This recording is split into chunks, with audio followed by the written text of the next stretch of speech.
atatu. Ikindi twakoresheje double switch zidufasha kuba umuntu aho yinjiye yacana akazimiriza asohotse, kimwe nk'undi umuntu yaza inyuma ye cyangwa akagira agacana n'ubundi akaza afite kuzima.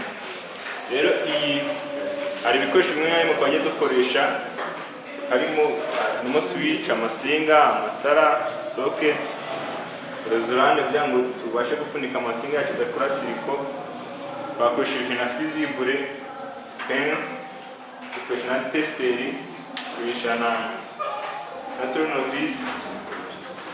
Ikindi rero uburyo siliko yacu yubatse, hano dufite switch ya mbere, dufite na switch ya kabiri, ariko mu buryo bwa double,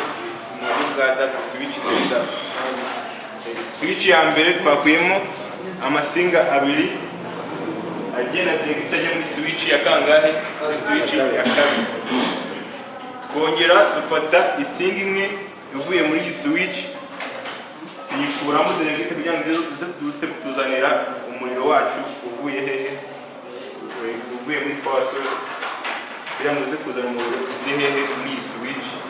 Nawe uze kuza komuka ukageramo muri switch ya kabiri. Muri switch ya kabiri nabwo harabamo indi singa ibuze kuzana umuriro direct ujyana hehe, ujyana ku matara yacu. Iyi akaba ariyo singa ifite umuriro. Tuzi yuko buri tara rigomba kuba rifite positive na negative. Iyi positive rero itara rimwe ryaje gufata positive hano, irindi positive hano, n'itara rya kangahe rya gatatu rifatira positive hano. Twongeye dufata noneho indi singa iri buze kuza kutuzanira iki, negative ukuye kuri power source, ariyo iyi ngiyi mureba hano, yaje ikaza igahereza rino tara ryacu. Buri tara ryafashe negative, irindi rifata negative, n'irya gatatu rifata negative. Rero mu isinga izana umuriro hano tugomba gushyiramo visible iri buze kudufasha mu gihe wenda twakoze ikosa, hakaba habaho siriko cyangwa se guhura kwa positive na negative, ikaba wenda yabasha kwikuba.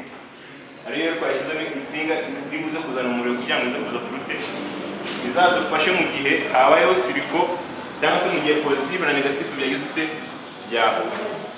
Rero kaze rero kugira ngo tubereke ibyo twakoze nimba ari byo umuriro aha ngaha turawufite.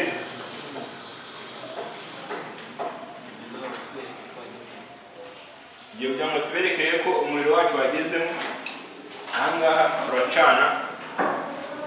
Aha ngaha tuzaza gucana kuri ya switch yacu ya mbere, tuzimirize kuri switch ya kangahe, ya kabiri. Akamaro k'izi switch kugira ngo mubashe kwibona neza ni uko umuntu ashobora kuza hano agacana, wenda yaba agiye nko kwinjira mu cyumba cye akazima. Undi waza guturuka inyuma ye n'ubundi ntabwo azaza yuko ajya gucanira hariya, azaza acanire hano, nabwo ntagenda gute azimirize hano. Iyi circuit yacu twakoze murakoze.